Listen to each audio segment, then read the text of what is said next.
And now, my dear chat, it is time to check out the most gangster general of World War II. Okay, chat, do you want me to change to my normal voice for next video? Do you want me to change over to my normal voice for next video? I can. I don't mind.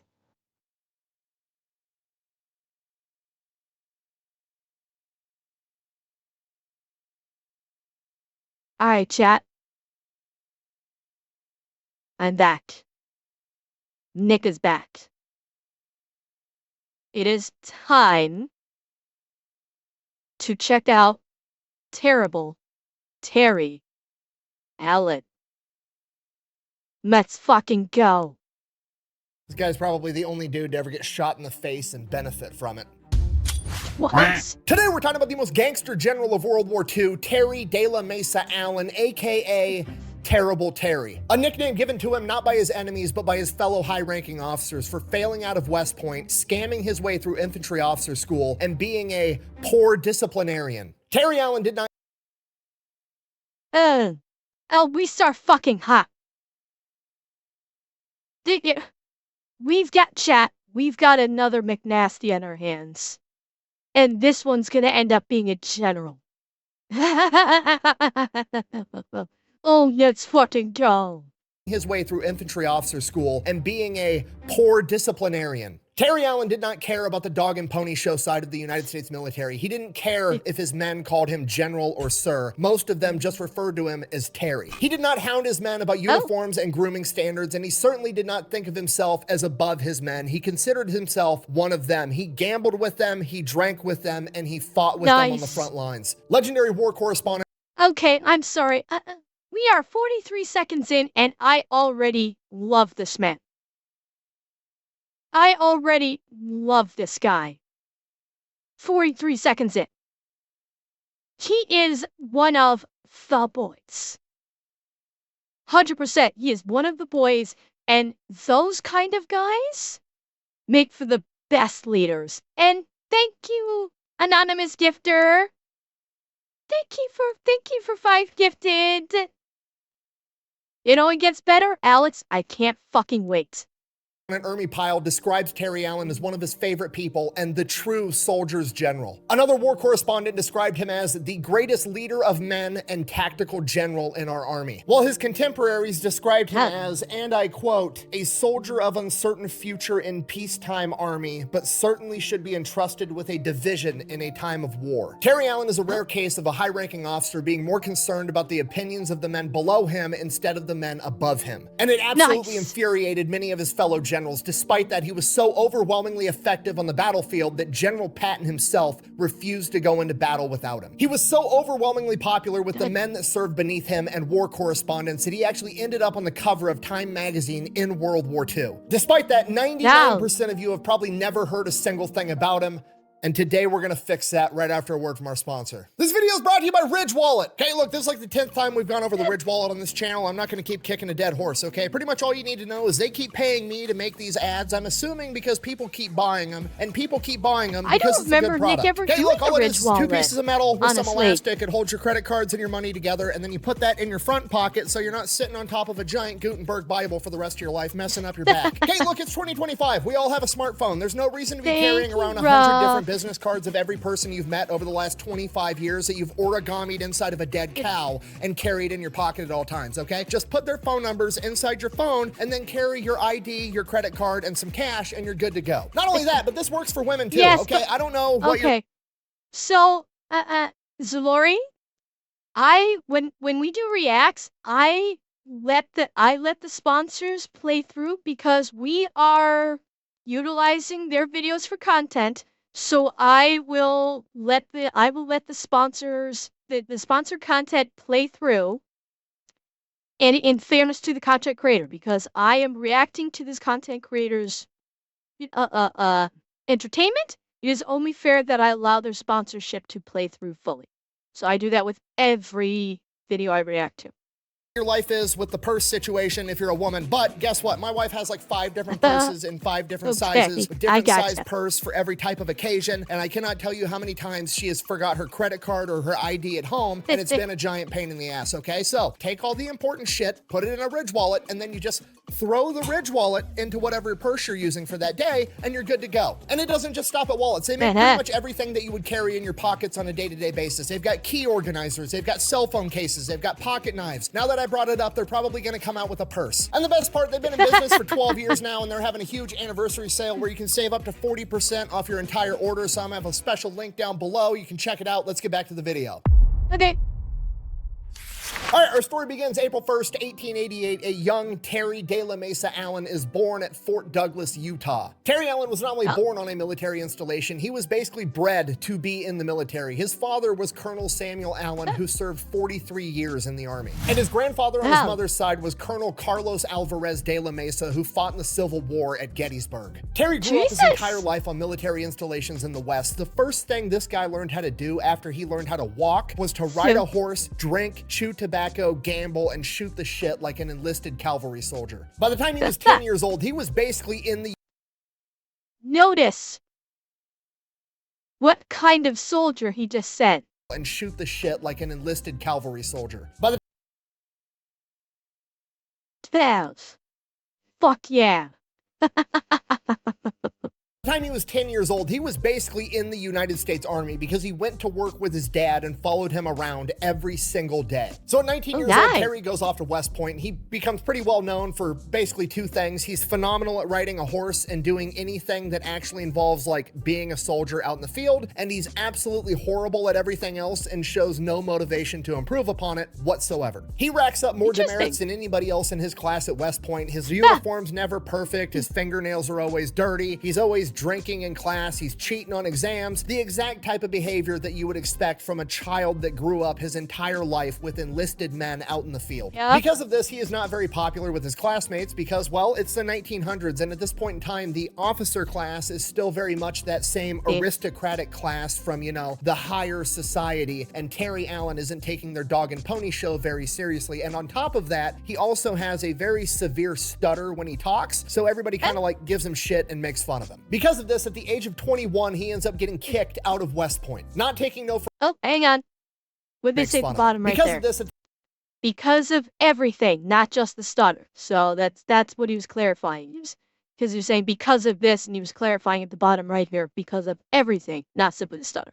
At the age of 21, he ends up getting kicked out of West Point. Not taking no for an answer, he goes and enlists in a Catholic university, graduates at the age of 24, enlists in the Army, and then competes for a slot to be a cavalry officer. And he wins. He ends up getting commissioned about 5 months after his class at West Point. From here, Terry is pretty much immediately sent to the southern border between the United States and Mexico, where he is tasked with stopping smugglers and gun runners from crossing the border. He gets in frequent skirmishes, and this is his first taste of combat. And when he's not doing that, he has to go and, you know, intermingle with his fellow officer class and their hoity-toity aristocratic society nonsense. And obviously Terry's still not super popular. He's still rough around the edges. He's still kind of disheveled. He's got dirt under his fingernails. He likes to drink. He likes to cuss. And he's still got that stutter. But Terry does gain some popularity because you know what the hoity-toity officer class likes doing? They like playing polo. And you know what Terry's really good at? Riding a horse, which comes in handy when you're playing polo. Terry ends up becoming one of the best polo players around and ends up being the captain of his team. And they have this game slotted up where he's supposed to go up against— I will say, it sounds really weird for Terry to want to actually do polo, because you think of polo, you think of it as a hoity-toity sport. I honestly kind of wouldn't have expected him to really dive into being a polo player. Based on everything Nick has been saying, it doesn't feel like it fits him. Honestly. Yeah, it's supposed to be a gentleman's sport. American, I'm wondering if that may be it. We'll see. against this like regional champion team, and they're supposed to absolutely crush Terry's team. But Terry doesn't care what's supposed to happen. Terry wants to win regardless, so he makes his team go out and practice for weeks leading up to this game. And for practice, he has them shooting goals on a target that's only 1 yard wide when the average polo goal is 8 yards wide. If you can dodge a wrench, you can dodge a ball. What? So Terry essentially overtrains his team, and when that game comes around, the regional champion team takes 40 shots at the goal. They only make 7. Terry's team only takes 8 shots at the goal, but they made all 8. And this is the first glimpse we get to see at Terry's leadership and his mentality of how to get shit done. This goes on for a couple of years, and then World War I kicks off, and Terry wants to go off to war. Unfortunately, his current unit is going to stay right where they're at the southern border. So Terry volunteers for overseas duty, so he essentially just gets backfilled into any open slot, which unfortunately happens to be in a supply company. So he's going to go overseas and just carry supplies up to the front line and not actually get to fight on the front lines. But that's not what Terry wants. Terry wants to be on the front lines with the infantry. The problem is he can't really do that because he's not an infantry officer. He's a cavalry officer. So Terry comes up with a plan. Unfortunately, Terry was in the cavalry at the wrong time. Because the cavalry these days, they're beyond the front lines. He was just, Terry was, he was born during the wrong century. If he'd been born like a century later, he would have been behind the front lines in the direction of the enemy if he was in the cavalry and would have gotten his wish.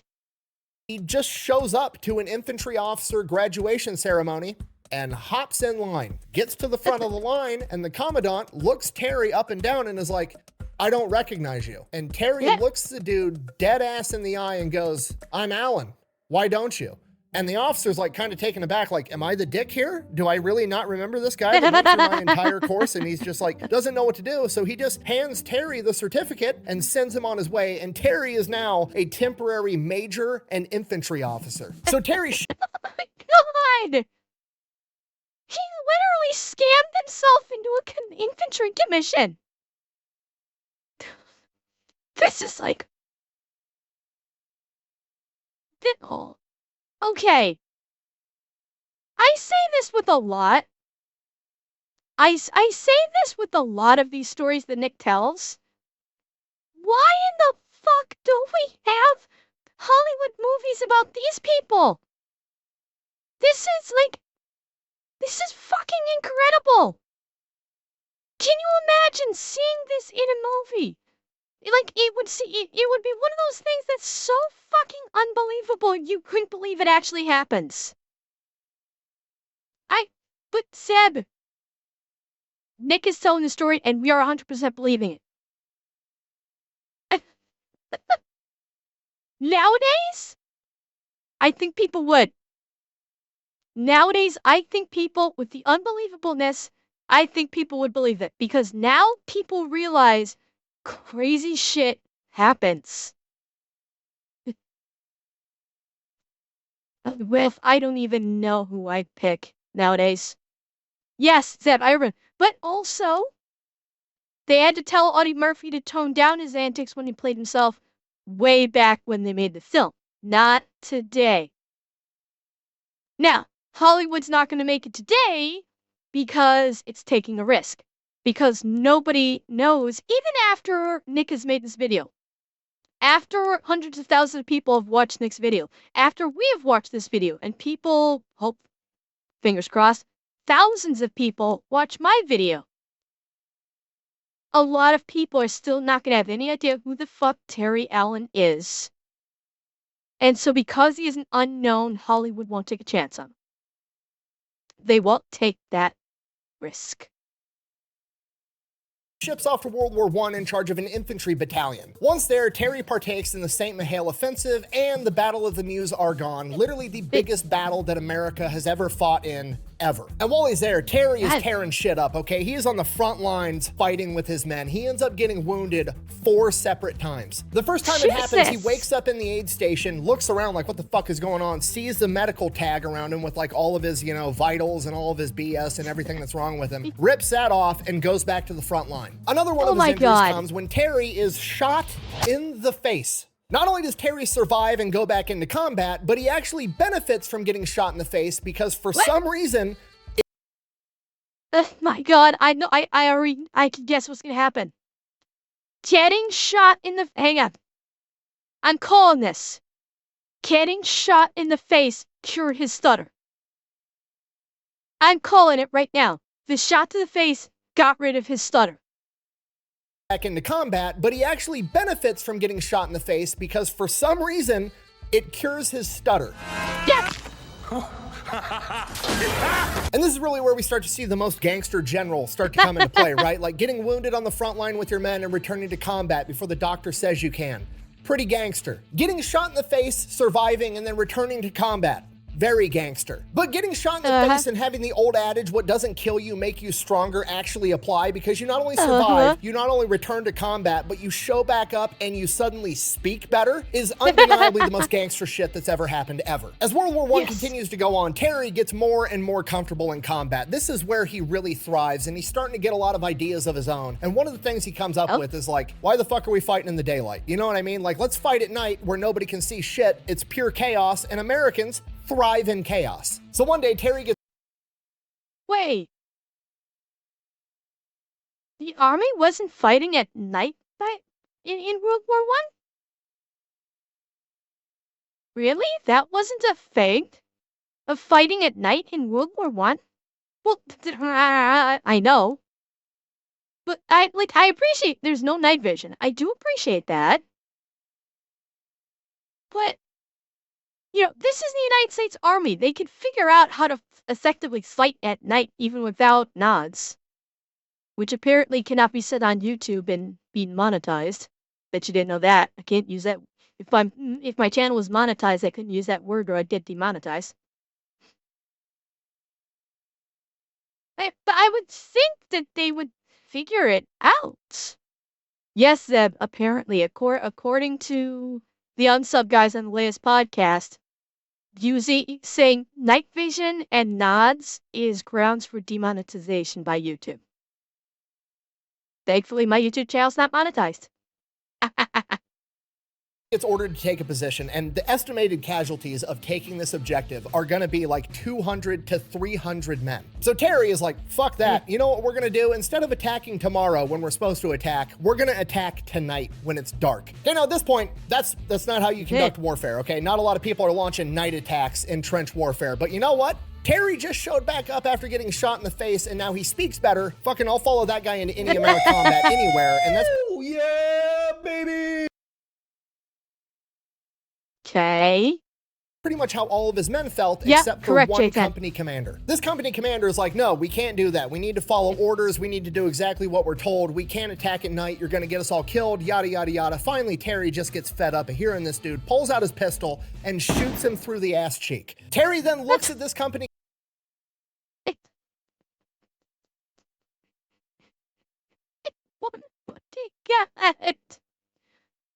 Oh my God! Okay. That started off with me having a oh shit moment. Is Terry about to shoot this guy in the face? And he shoots him in the ass?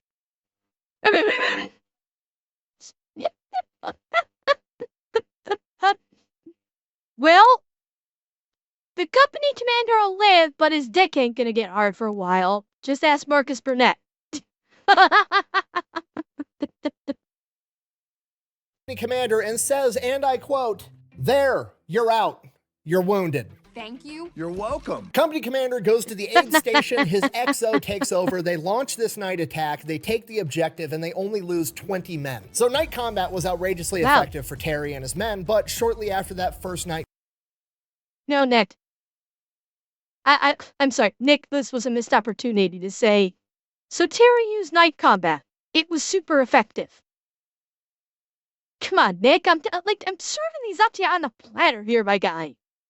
combat, the war ends up coming to an end. Terry would later go on to write, and I quote, "I wish the war hadn't stopped when it did. It's a damn shame. I was just beginning to get good ideas about commanding infantry battalions. I wish I could go back to the front and try them out." Regardless, the armistice is signed. So he's a War I is warmonger. over. Terry ends up staying over in Europe until 1920 as part of the occupation army. And somewhere along the lines, he ends up, playing polo against the British. And then he ends up, being friends with some of the British officers. And he has this one officer that he ends up being pretty good drinking buddies with. And this particular officer's name was Edward VIII, as in like the Prince of Wales and future King Edward VIII. Oh my and Terry God. had no fucking idea until after the fact. So just to recap on Terrible Terry in World War I, literally scams his way into becoming an infantry officer, successfully leads an entire battalion into combat, earns a Silver Star, earns a Purple Heart, gets shot in the face that fixes his stutter, and then becomes drinking buddies with the fucking King of England. Terry's the main character. I don't know what to tell you. Yeah. So Terry returns to the United States, loses his temporary rank of major, gets busted back down to captain. He didn't do anything wrong. This was just standard practice. He only had the rank of major because it was like a time of war and that's what had to happen. So Terry gets back home, gets settled in, and then in 1922, he gets called into his boss's office, and his boss, this colonel, explains to him that there's this famous rodeo promoter named Tex Austin and the Cattle Association, and they want to put on a competition between an actual cowboy and a cavalryman because there's been this huge rival between the two at who's a better horseman for like 100 years. They want it to be a long distance, 300-mile race where each rider is only allowed to use one horse. So Terry asks the colonel who's going to compete for the army, and the colonel says, "You are, and you're gonna win." And he's gonna be competing against his legendary cowboy known as Key Dune. He was a former wagon boss in the Old West. He's just a complete legend, and everybody is expecting whoever the army puts up to get absolutely smoked by this guy. And that's why it's a cattle congress and a rodeo promoter putting the whole thing on. They want to show that cowboys are better than the United States military. Unfortunately, Mistake. Mistake. You're gonna try and show up the military? It was at this moment that he knew. He fucked up. And Jasmine Devine, thank you for the follow. Fortunately, they don't know that the U.S. Army has Terry Allen and he's the main character. So the media and the newspapers hyped this up. The entire world is watching. The very first day, Terry clears over 50 miles and the cowboy barely hits 30. Terry's getting telegrams and updates on the race of where he's at, where the cowboy's at, how many miles are left to go every single night. And Terry is so far ahead the entire time that by the third day, he decides that he has time to stop at a diner and have breakfast. The waiter, striking up casual conversation, asks Terry if he's heard about this crazy race going on between the legendary cowboy Key Dune and some army guy. And he goes like, "Wait, hang on. We're doing cowboy shit right now." There we go. I should have this while we're talking cowboy shit. "I'm sure the army guy's really good, but he doesn't stand a chance against a real cowboy," to which Terry informs him, "Well, first off, my name's Terry Allen. I'm the army guy, and last I checked, I'm pretty far ahead of him." The restaurant ends up paying for Terry's breakfast for him, and then later that day, Terry receives a telegram that Key Dune ran into trouble and he couldn't get feed for his horse one night. Now, on one hand, that's good because Terry's definitely going to win now because this guy's horse might actually die without getting the proper care it needs, but on the other hand, not exactly how Terry wants to win. So Terry sends a telegram back saying that they need to send an army car with feed and water and everything his horse needs to Key Dune, and that's exactly what they do. They keep Key Dune in the race just so Terry can beat him fair and square. Oh, wow. The fucking God. He didn't want to be given a win. What Terry did is fucking base as hell. Because it shows it shows a base level of sportsmanship, but he also knew, I'm gonna beat this motherfucker in this race, and I want this motherfucker to know that I'm going to beat him without him needing to give up because of the issue of feed. It's respect, but it's also a certain level of, I'm going to be shoving your head into a dumpster now. Thank you. I will take it, even if it's not a cowboy hat. I will gladly accept.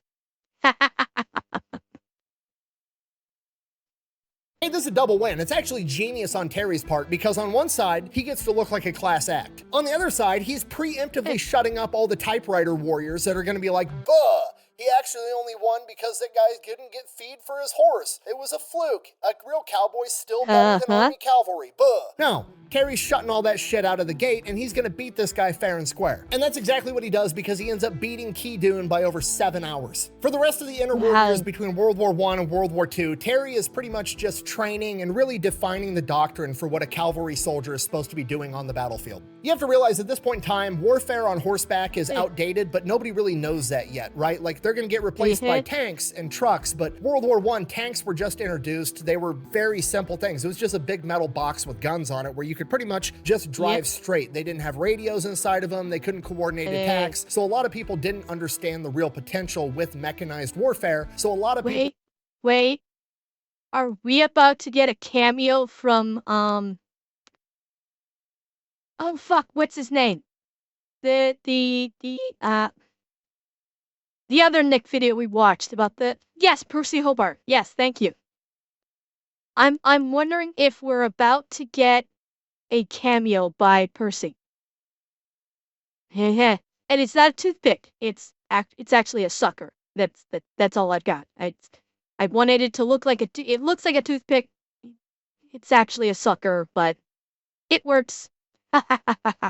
People were still under the impression that horse warfare was still going to be very prevalent in the future. During this time, Terry literally rewrote the cavalry field regulations while he was at Fort Riley. He then went on to write a literal book about it that got published in the 1930s called Reconnaissance by Horse Cavalry Regiments. While all that was going on, wait. I missed that. I need I was focused on you guys. Hang on. That understand the real potential with mechanized warfare, so a lot of people were still under the impression that horse warfare was still going to be very prevalent in the future. During this time, Terry literally rewrote the cavalry field regulations while he was at Fort Riley. He then went on to write a literal book about it that got published in the 1930s called Reconnaissance by Horse Cavalry Regiments. While all that was going... Chat? Is this the inception of the Cav Scout? Did Terry Allen basically facilitate the inception of the idea of the Cavalry Scout? I mean, he was at Fort Riley. That's where the 270 armor is. But 270 and... Fuck, what's the other unit? There's another tank unit there. I can't remember what other tank unit is there. I mean, the big red one's there, 1st Infantry's there. 2nd Armor is there, but there's another armor division there too, and I can't fucking remember what it is. Damn it. Yeah, but like, but that's not. I don't know if were they actually referred to as Cav Scouts. Like they called them Scouts, yes, but were they Cavalry Scouts? That's my question. Exactly. If they were not Cavalry Scouts yet. And I'm wondering if he was the one to facilitate the inception of the Cavalry Scout. Oh yeah, Ace, I realized that. That's what okay, I was kind of blocky. This is his book. Reconnaissance by Horse Cavalry Regiments and Smaller Units. On, he served as the assistant commander in 3 separate divisions where it was said that he, and I quote, succeeded in convincing all of his charges that they were the best outfit in the army. Again, this speaks to Terry's unorthodox but truly exceptionary leadership skills. But yeah, Gray Meadows, that's 1940 big red one. Promoted to big fucking red one, baby. 1st Infantry in Fort Riley. Hells yes. Yeah, the Cav Scout existed before mechanized forces, but like you said, Terry put the doctrine to paper, so it's like they when I talk about the Cavalry Scout, I'm kind of referring to in an actual like official capacity. I don't think prior they were officially Cavalry Scouts. I think I'm not 100% sure. But I think they're taught, I don't think they were actually referred to as Cavalry Scouts yet. What Revan? I knew someone that was at Fort Riley years ago. So that's how I know about some of these, about stuff with Fort Riley. Brigadier General, 1941 rolls around, the attack on Pearl Harbor, America enters World War II, Terry's getting fitted up for war, and then in 1942, he is promoted to Major General and put in charge of the 1st Infantry Division, the Big Red One. So Terry shows up to the first ID, assumes command, and then he meets his second in command, a man that is just like him. He is rough around the edges, he does not care about the dog and pony show that is the United States military at higher ranks, and he also cares much more about the men beneath him than the men above him, and that man's name was Theodore Roosevelt Jr. Teddy Roosevelt Jr.? Nice. LLP, well, no, Shadows, this was years ago. They are no longer in the military, but one of their first duty stations was at Fort Riley. And Colonel, was your younger brother Big Red One at Riley? Was your younger brother actually at Riley with the Big Red One? Eh?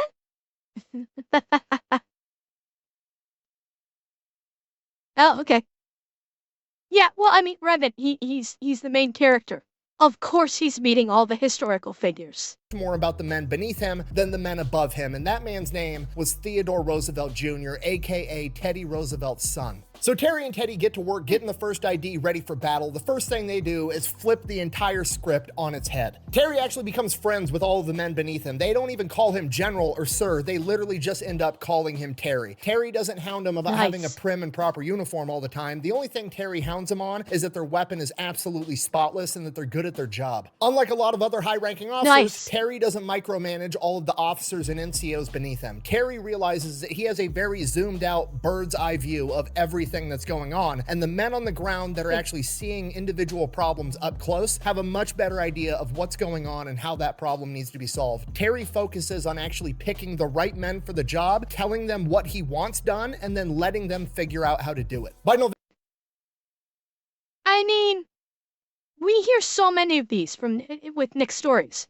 Like, without question, the best, most base fucking leaders are the ones that don't try and steer the men there under their command. They realize and appreciate they're picking the best kind of people for the job. They're picking people that know their fucking job, and they're going to let these people do their fucking job without his head so far up their ass he can check their blood, he can check their heart rate. This is like, it frustrates the fuck out of me that we do not have more leaders like this. It frustrates the ever-living hell out of me that we've only had a handful of great leaders like this throughout history. Stemming from the fucking, from the Revolutionary War on up to modern day. We've only had a handful out of tens or hundreds of thousands of leaders that will actually let their people do the job that they know how to do. If we had more leaders like this, can you imagine? Like, I know America loves to tout how great its military is. Granted, these days, not so many do that, but plenty of people still do tout how great the American military is. Can you imagine how much more it would be? How even greater it would be if you had more leadership like this. Shit would get done if you didn't have all this fucking interference from the goddamn top down and you just let the soldiers do their fucking jobs. November of 1942, Terry, Teddy, and the 1st Infantry Division are going to partake in Operation Torch, the Allied invasion in North Africa, particularly Morocco and Algeria, and the 1st Infantry Division is tasked with taking over a major city with an airfield known as Oran. November 8th, 1942 at midnight, the 1st Infantry Division makes its amphibious landing into Algeria, and everything goes absolutely textbook. They see a little bit of resistance, but not much. They overcome it almost immediately. Oran's about 25 miles from the beachhead, and they have to clear all of that distance on foot, rucking and carrying all their gear with them. During that time, they experienced very minimal resistance until they come across a town called St. Cloud, where all of the forces had kind of regrouped and fell back to this town in fortified fighting positions and were waiting for the Allied forces to come in and fight them. At this point, Terry's got to consider what he actually wants to do here, because he could send in all of his men, clear out the entire town, kill all the enemies, and probably be considered a war hero for it. But he's going to be putting his men in harm's way, and there's nothing of strategic value inside of St. Cloud. His objective is to take over the city of Oran, and he doesn't need St. Cloud to do it, and he's not going to put his men in harm's way for no reason. The next thing he could do is bombard it with artillery, but there's a bunch of civilians that live in that town too, so that option is also out. So Terry takes one of his battalions, fortifies it, and has them surround the town so the enemy can't get out, and then launch a counterattack later, and continues to move the 1st Infantry Division towards the objective. Okay, this is brilliant. This is literally what the Marines did in the Pacific Theater with the island hopping strategy, except Terry is doing it in North Africa with entire towns. Now remember, this is 25 miles they have to walk to Oran, carrying all their shit after landing on a wet beach, probably being soaked, okay? This is gonna be a jaunt and a half. It's gonna be exhausting, and it's gonna take time. The 1st ID moves all through the night, all through the day of November 9th, and Terry is pushing his men to the point of exhaustion. On the morning of the 10th, Terry is up on the front line with his men after everybody's been walking for a day and a half, and as he's patrolling the front line, seeing how everybody's doing, he comes across this utterly exhausted rifle company that's taking shelter inside of a ditch next to a road because there's some stray artillery fire coming in. So Terry walks through the ditch, gets on the other side, and he's standing, and he can see the city of Oran off in the distance, and he's looking around, he's looking at the faces of his men. He knows they're exhausted. The men are looking back at him like, okay, here it comes. We're about to get our ass chewed because we're taking a break. Fuck. So Terry looks back at the city of Oran, and he looks back at the men, and he says, and I quote, "There's a lot of good-looking girls in that city ready to welcome the liberating Americans." Where did the hacker go? There's gold in them hills! And with that, his men...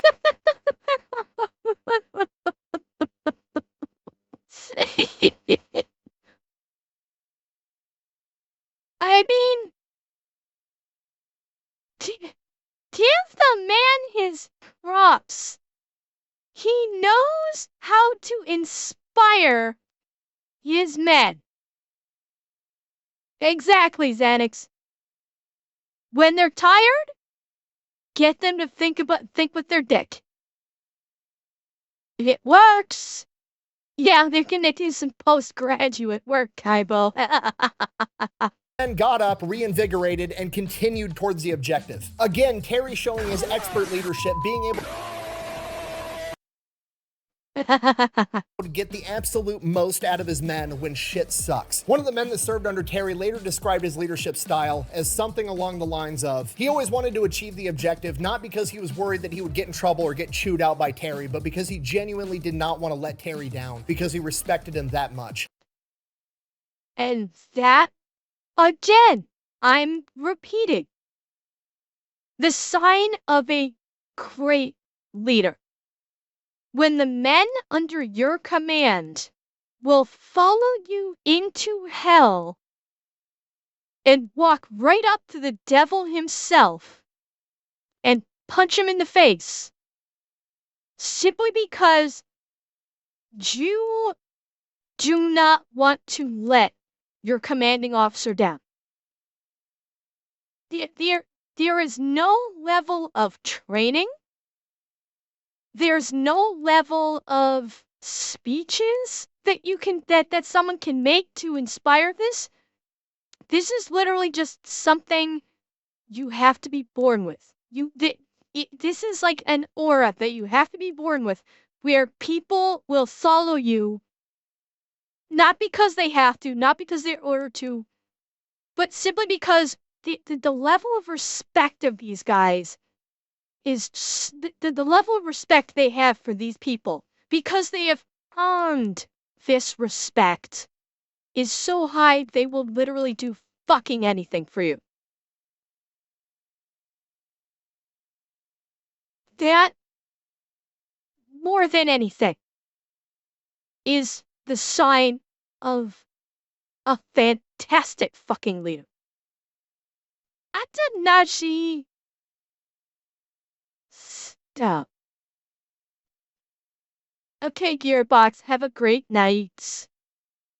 So they go, they cleared 25 miles, they take over the city of Orin, they achieve the objective, and as a reward, Command decides that Terry Allen is supposed to hunker down in the city of Orin and piecemeal out his 1st Infantry Division to support other elements. But you can't do this to me. At this point, Terry's pissed. He thinks he has the best infantry division in the army, and he doesn't think that he should be piecemealing out his men to play support roles for everybody else. He thinks that he should be up on the front lines, charging towards the enemy. And this goes on for months. The entire time, Terry is raising hell with his chain of command, and his chain of command just simply isn't hearing it. And after 3 months go by, Terry's finally had enough. He goes over all of his boss's heads and goes straight into General Eisenhower's office, looks him in the eyes, and says, and I quote, "Is this a private war or can anybody get in?" General Eisenhower, impressed by Terry, issues the command to reassemble the 1st Infantry Division and get them into combat, infuriating all of the officers in between because Terry just went over their head to the big boss. So now Terry's got his entire division.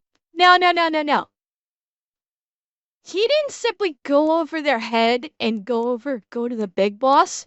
He went over their head, went to the big boss, and impressed the big boss more than any of them could. With, I'm guessing he probably said more than just that one line, but with that one fucking line, Terry showed not only that he's the main character, but that he is such a badass that those other officers that were above Terry were worth that much less than him. Okay, he recognized Terry for the diamond that he is and went, "Soldier, you're getting whatever you fucking want." And Mr. Elke, thank you for the follow. Back, all of his men are under his command, and what he decides to do is he wants to start getting them trained and ready to go into combat. He gives them extensive night fight training and gets them ready for combat with like the couple of weeks that they have. Early March, Terry gets an order that him and the 1st Infantry Division are supposed to go take over a city in Tunisia known as Gafsa, about 45 miles away from Oran. Terry needs to have the entire division moved into place on March 16th, just north of the city, and then on the morning of March 17th at first light, they are going to attack and take over the entire city. So Terry does just that. Is he gonna wait till first light? Huh? Something that, why do I have the suspicion, given the preface of teaching all of his men about night fighting, that he's going to be bothering to wait for first light to make this attack? They arrive on the 16th, exactly where they're supposed to be, and that night, Terry says, you know what? Fuck it. We're gonna fight at night. Terry essentially defies orders of fighting at first light when the enemy can see and launches a surprise attack that night. The 1st ID takes over the entire city with minimal casualties. The first thing the next morning, Terry's boss, a guy by the name of General Patton, shows up because he wants to see the assault take place. Right as the sun's coming up, General Patton storms into Terry's headquarters asking what the hell's going on, why don't I see any movement, why aren't you attacking? Terry nonchalantly informs General Patton, battle's over, I already have all the objectives. Let me hear you say it. Let me hear you say, good job. Good, Well, now Patton's not pissed off that the objective wasn't met. Now he's pissed off that it wasn't met exactly how he wanted it to be met, and he demands an explanation from Terry. At this point, Terry casually asks General Patton, do you know who Knut Rockne is? At which point, Patton responds, yeah, what the hell does a Swedish football player have to do with war? If you don't know, Knut Rockne was the guy that popularized forward passing in American football, so Terry explains to him, the night attack is essentially the forward pass in the infantry. Telling Patton, and I quote, why would I beat my brains out for a yard and a half when I could just pass the ball for 40 yards? At which point General Patton says again, and I quote, oh, and then he fucking leaves. From here. Yes. Yeah, like Green Matter, I was trying to remember if Patton was actually considered a great general or not. Like, wasn't Patton... I'm trying to remember if Patton was the... I am probably screwing up my generals here, so forgive me on this. Who is the one that started who started in the Korean War and then fucked off halfway through? Was that Patton? Is that it? That was MacArthur. Okay, so it was MacArthur that I'm thinking of that started the Korean War, started with the Korean War, and about halfway through he fucked off home. Okay, so I am getting that wrong. Okay, I thought I might. I wasn't 100% sure. Yeah, okay, so there you go. Oh yeah, Taibo. That's why I was like, I was struggling to remember. It's like, okay, who was it that did that first half Korea? Okay.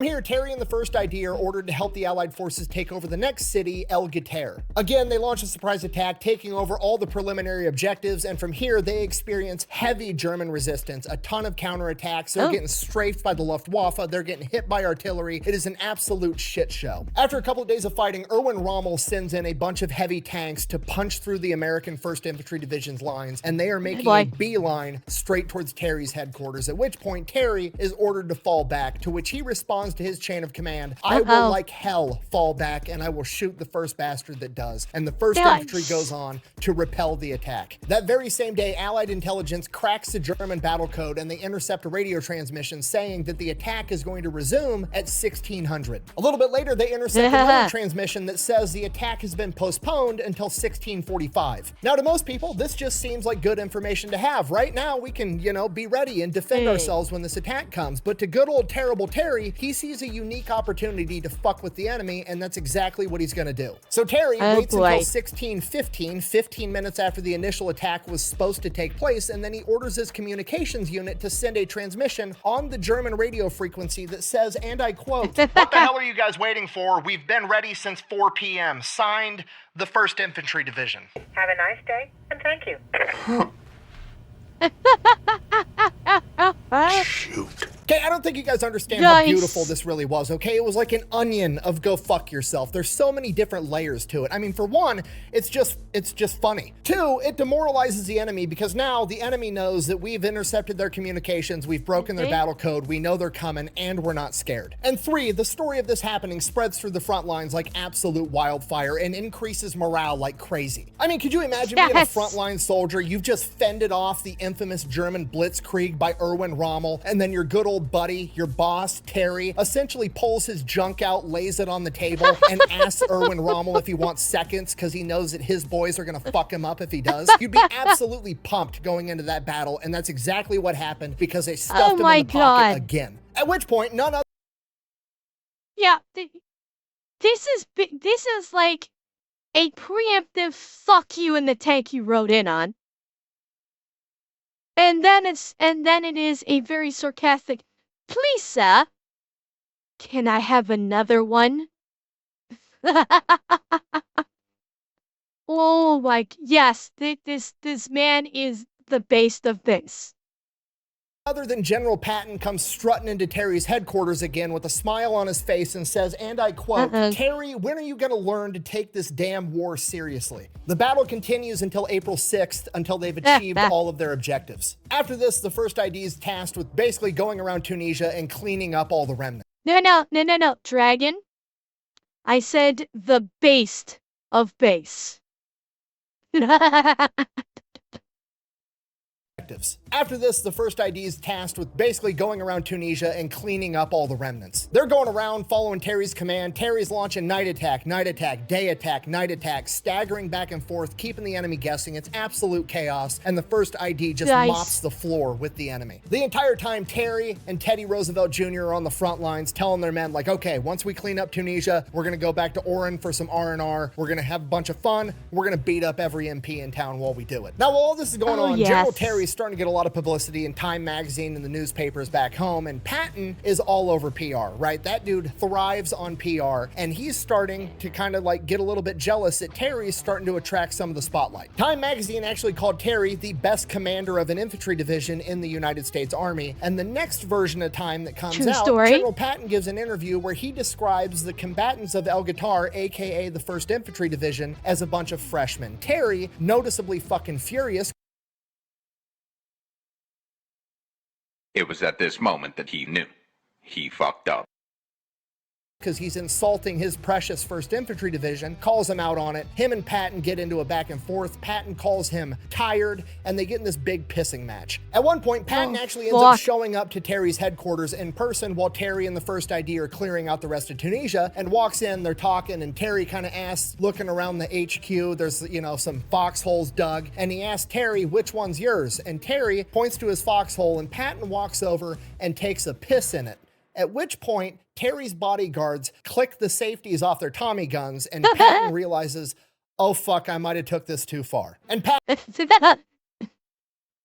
Damn, I blew my load a little early. By all this unyielding rage! I think I may have blown my load on that. It was at this moment a bit early. Damn.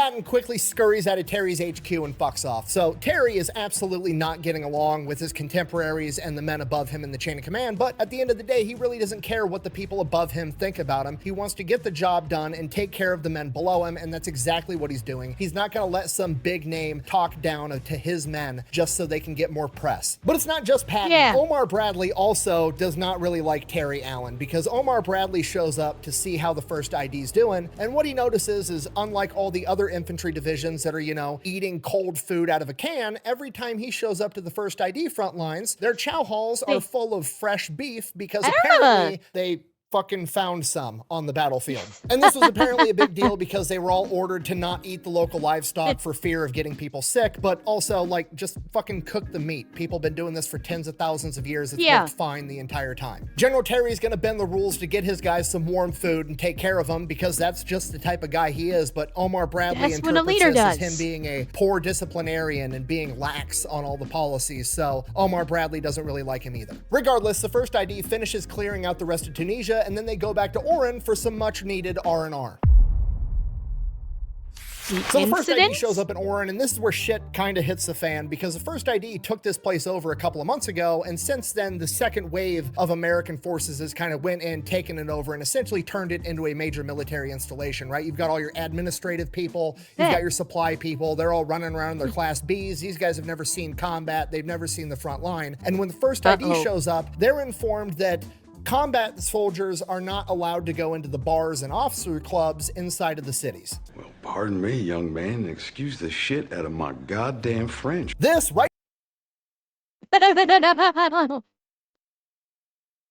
Perfect fucking clip. That is the perfect fucking clip in his situation. Uh-huh. Rightfully so, does not sit well with the 1st Infantry Division. Like, motherfucker, I'm the one that took this city over and fought the Germans. You showed up after the fact, and now you're gonna tell me I can't go into the bar? Absolutely not. You can go fuck yourself. So there's a bunch of fights, there's a bunch of partying. On one occasion, General Allen is sitting down at a restaurant having lunch when he sees one of his soldiers with the big red one patch on his arm getting into a fist fight with a couple of different soldiers in their Class Bs, at which point Terry stops lunch, goes over, breaks up the fight, tells his sergeant, like, hey, sergeant, knock this shit off, yada, yada, yada, goes back to eating lunch. A couple minutes later, fight breaks out again, same exact sergeant. Terry gets up, now he's pissed. Like, Terry's a cool guy, doesn't want to chew you out, but if he gives you a direct order, you better fucking listen. So Terry grabs his sergeant, and he's like, Sergeant, I thought I told you to not fight. I'm gonna call this one. The guys in the Class Bs were talking shit about Terry and the Big Red One. And this sergeant went, oh hell fuck no. We ain't playing that fucking game.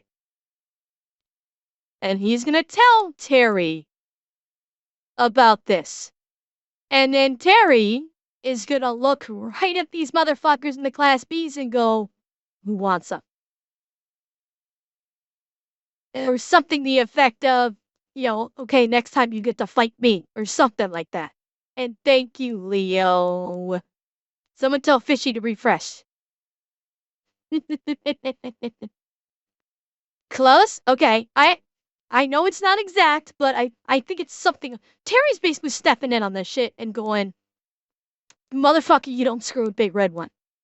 And the sergeant looks at Terry and goes, General, you didn't hear what they said about the 1st Infantry Division. They said we couldn't fight our way out of a wet paper bag. At which point Terry looks this NCO in the eyes and goes, all right, get back in there. And then proceeded to go back and eat his lunch while he watched this NCO beat up a couple of paper pushers. So it's definitely a shit show going on here, but by the time all this information reaches Eisenhower, all he sees is the word riot written on a piece of paper. He calls Omar Bradley into his office, chews Omar Bradley's ass. Omar Bradley basically blames all of it on Terry Allen, saying that he's a poor disciplinarian and that he's not doing a good job manning his men. So Omar Bradley basically hatches a plan that he's going to try to get Terry Allen relieved of command. The problem is they're about to go invade Sicily, and despite the fact that Terry Allen and Patton don't really like each other, Patton finds out that they're going to not let the 1st Infantry Division partake in the amphibious landings at Gela, at which point Patton says, no, I need those 1st Infantry sons of bitches, I won't go without them. So General Patton essentially ends up keeping Terry in the fight, not because he likes him, but because he recognizes that he needs him, because Terry Allen is that fucking good. So July 10th, 1943, Operation Husky kicks off, the amphibious landing in Sicily, and the 1st Infantry Division is landing at Gela, and they need to take it over. It is heavily fortified, and it is a tough fight the entire time, but Terry gets his men, and they establish this beachhead, and they start moving forward. On the 2nd day of fighting, Terry's back at his headquarters, and Teddy is out on the front line, and where Teddy's at gets overrun by Hermann Göring's tanks. They attack with 60 German tanks. At this point, Terry doesn't have any tanks to send to go fight him, and he doesn't have enough anti-tank in his infantry to be able to do anything. So Terry, thinking fast, orders Teddy to have the men bed down, let the tanks roll right over the top of their fortified positions, and then once the tanks are past them, fight off all the infantry that's going to be coming in behind them, and that's exactly what they do. But now, Terry still has to figure out what to do with the 60 German tanks making a beeline straight towards him. So Nick, it would be 60. Basically a fuck ton of tanks. Yeah, that's a lot of heavy armor and heavy guns. Terry sends the order out to his forward observers to get ready to call in for naval gunfire, and then he orders his artillery to lower the guns and, I quote, slug it out when the tanks come. And that's exactly what they do. Teddy and his infantry on the front line fend off all the German infantry, and Terry's artillery and naval gunfire takes out all the German tanks. By the end of that day's battle, Terry has lost a ton of men. His line is fractured. He's still got guys all over the place trying to hold on desperately to key terrain features. He's hurting bad, and he still can't get tanks up there. At this point, Terry realizes he needs to pull a Sun Tzu. He needs to appear strong when he's at his weakest, and he issues a single order in all caps. The division attacks at midnight. And that's exactly what happens. At midnight, they open up with naval gunfire and artillery. The 1st ID launches their night attack, catching the Germans completely off guard. And once the smoke settles, they realize that the Germans were gearing up to launch a major offensive the very next day. But the 1st ID and Terry Allen beat them to it, wiping them out and capturing all the objectives by sunrise. Terry Allen and the 1st ID have saved the day. However, we can't say that because we don't like Terry Allen because he takes care of his troops. So rather than crediting Terry Allen, Omar Bradley shifts the credit and gives it to Patton because it's technically Terry Allen's boss, saying, and I quote, General Patton's insistence on having the division for the assault may have saved the 2nd Corps from disaster. Fuck you, motherfucker.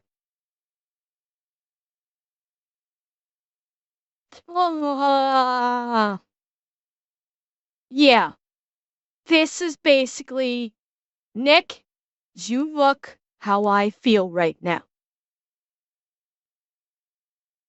This is what happens when you basically put, effectively speaking, a fucking politician in a position of military command. Because a true soldier, no, did I say Patton? I don't think I said Patton. I don't think I specifically said Patton.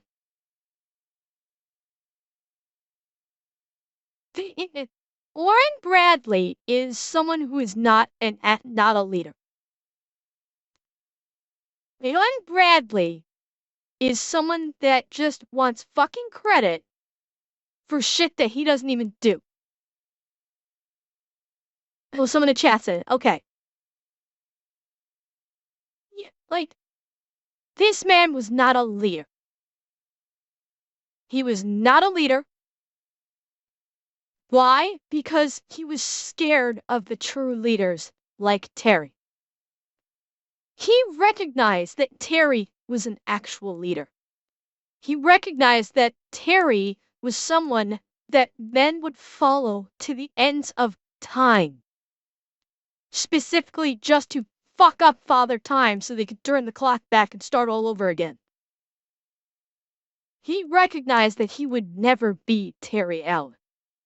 So he basically had to use his authority that he probably didn't fucking deserve to basically shit all over Terry and give. Go away! We're having a good time. You are the only streamer I have been watching that I didn't go to sleep from, and after everything had happened to me from today and yesterday, I really need this stream more than I thought. This is a happy place. Thank you, pirates.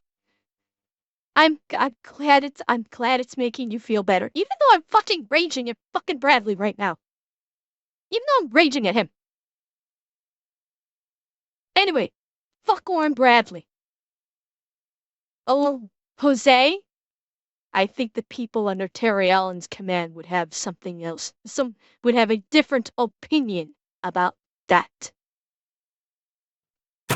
This is a load of barnacles. After that, the first ID is ordered to go take over an airfield. They do that almost immediately, and from there, there's another super hard fight that they're going to need the first ID for at a town called Trinoa, which is part of the Edna defense line, and it absolutely has to be captured. The problem is it's a mountainous town in Sicily that's described as being so hilly that it would tax a mountain goat, and there's a bunch of Germans in there that are heavily fortified and ready to fight. So Terry and the first ID show up, and this is a hard fight. But Terry's in command. He's shifting soldiers around, forcing the Germans to shift their soldiers around, causing the Germans to expose a weak point, at which point Terry would attack. He just out-finesses the German command at every possible turn, and the first ID takes over the town in 6 days. And then holds it while the Germans desperately launch 24 counteroffensive towards him, and he stuffed every single one of them. Now, in the midst of the battle, as it became apparent that Terry Allen might actually pull this shit off, 2 other generals, General Wyman and General Huber, showed up as observers. They then proceed to sit back, watch Terry Allen and the first ID out-finesse the Germans at every conceivable turn, take over the entire town in 6 days, breaking the Edna defensive line, and then, once the battle was over, they informed Terry Allen and Teddy Roosevelt Jr. that they are both being relieved of command under the orders of General Eisenhower and General Omar Bradley. And their reasoning for it was essentially what it was back in Oran when they planned the entire thing, saying that Terry Allen was a poor disciplinarian, and because of that, the 1st Infantry Division had become too unruly. So the entire 1st Infantry... Nuts.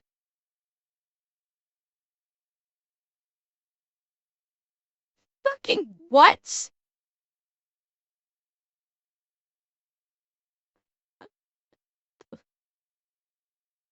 Did this make any fucking sense? The first ID was one of the most effective fighting machines in the military. They got shit done that no one else could get done. They knew that they needed these guys to succeed. And they said, "You're no good, you're too unruly." You are made of stupid. Fuck the old boys network, Ekaru. Fuck 'em. Infantry Division is absolutely furious. They absolutely love their fighting general Terry Allen. Terry Allen is absolutely furious because, well, his career is essentially over and he is being shipped back to the United States. Ironically, just 2 days after he is officially relieved of command of the 1st Infantry Division, he ends up on the cover of Time magazine praising him as the best fighting general in the United States Army. And now he's been relieved of command and is getting sent back to the United States. And you have to understand, in World War II, when you were relieved of command and sent back to the United States, like, that was it. You were done. You were going to be in charge of, like, a training facility or some bullshit. You were never going to see combat or major warfare ever again. This is the end of Terry Allen's career. So Terry makes it back to the United States, doesn't really have orders. He's on rest and recuperation. And after 7 weeks, he receives a letter from General Eisenhower that says, and I quote, "I'm certain that after you've had your well-deserved rest from the battlefield, your experience and courage will command your assignment to equally, if not more important duty." I'm back, baby! Apparently, while Omar Bradley and Patton don't like Allen, Eisenhower still does, and he's the top dog. Because of this, both Terry and Roosevelt are given a second shot at command. Teddy Roosevelt Jr. is famously sent back overseas, where he partakes in the first wave landing of Utah Beach during D-Day, and Terry Allen is sent to Oregon, where he assumes command of the 104th Infantry Division, aka the Timberwolves. Terry assumes command in October of 1943, and for almost a year, he trains this unit to get ready for combat. They train all over the country. They train in Oregon. They train in California. They train at Camp Hyder for desert combat. Now, Revan, but why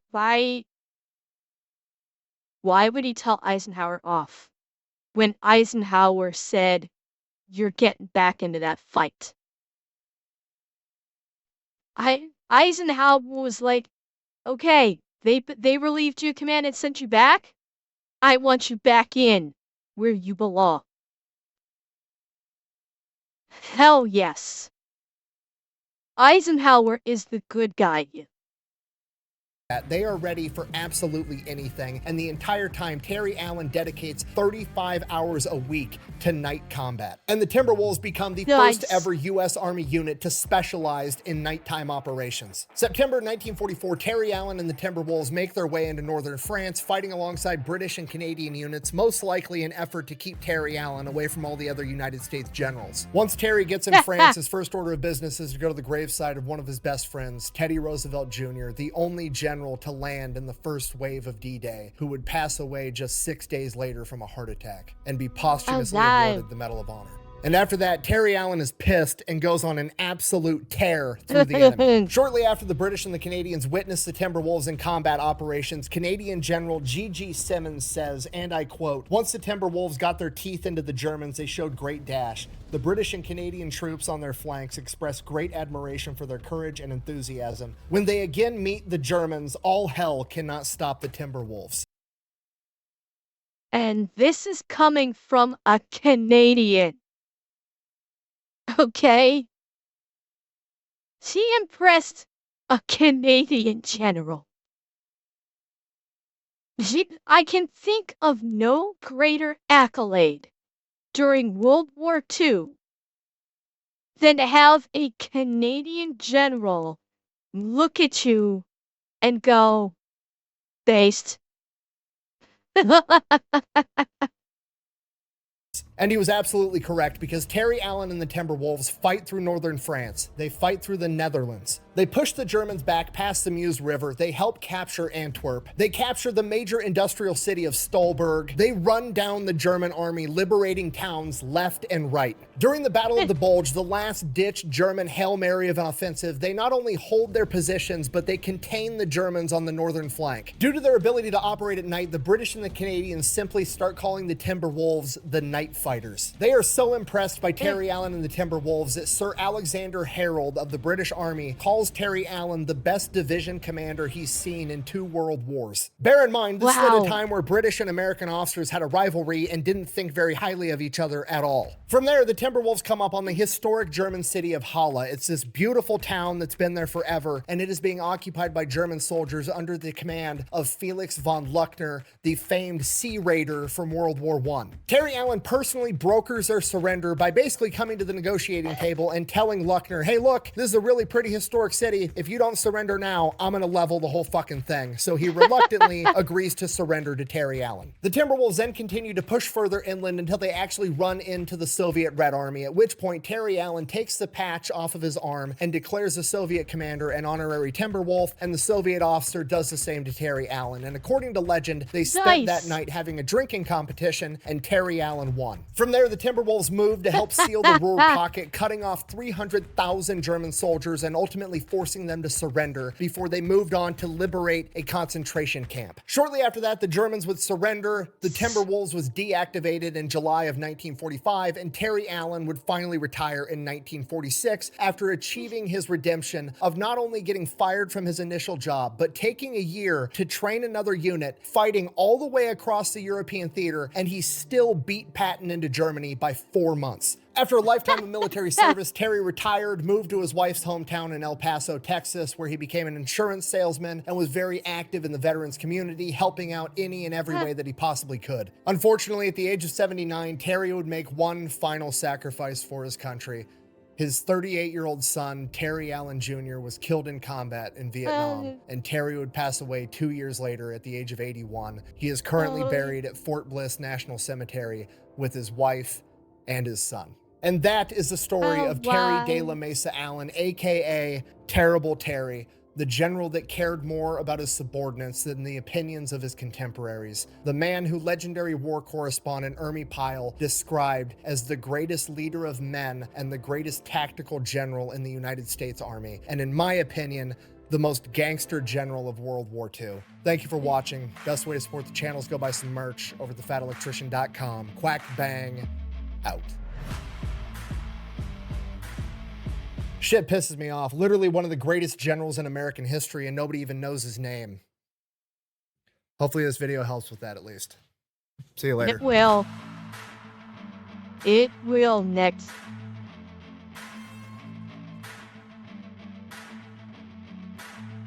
Hey.